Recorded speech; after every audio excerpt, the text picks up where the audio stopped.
This song has 12 decibel filter written all over it, so I figured why not use the Mini-Log?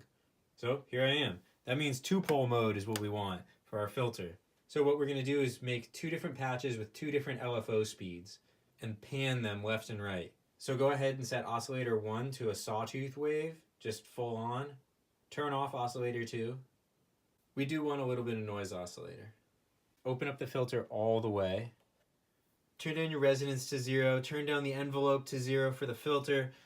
We want 2-pole mode. Key tracking is off. And you know what? We don't need any velocity. We are going to use amp velocity though. You're going to have to menu dive to get that. Go into program, edit, and then it's one of these. Yeah, there it is. Amp velocity. It's 80. Let's check out the envelope section.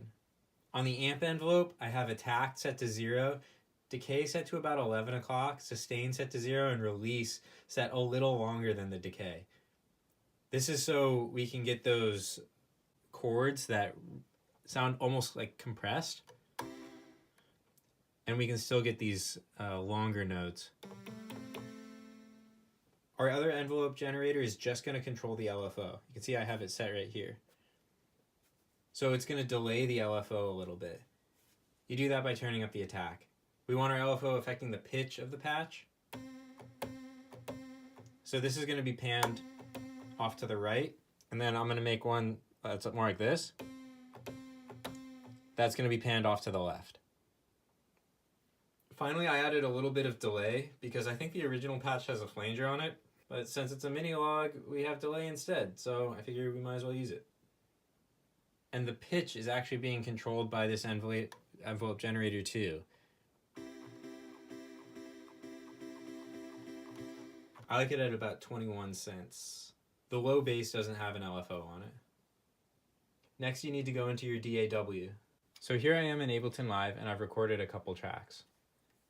Let's listen to them alone. It's the left track.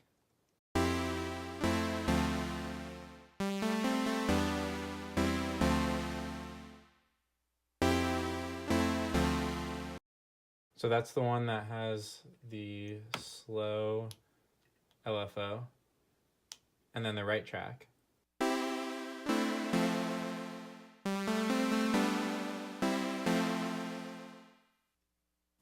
Has the fast LFO. I also recorded a third track for bass, which is just center panned.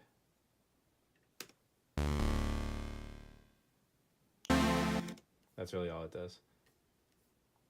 And then when you put them together, so the left track is panned off 30 to the left, the right is panned 30 to the right, bass is panned center, put them all together.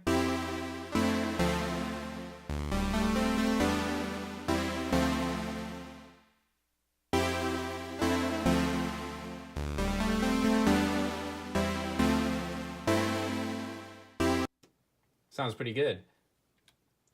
Now all that's left to do is I added a little bit of auto pan on both of them. You can see I'm sending them completely to the auto pan channel, and I also put some reverb on.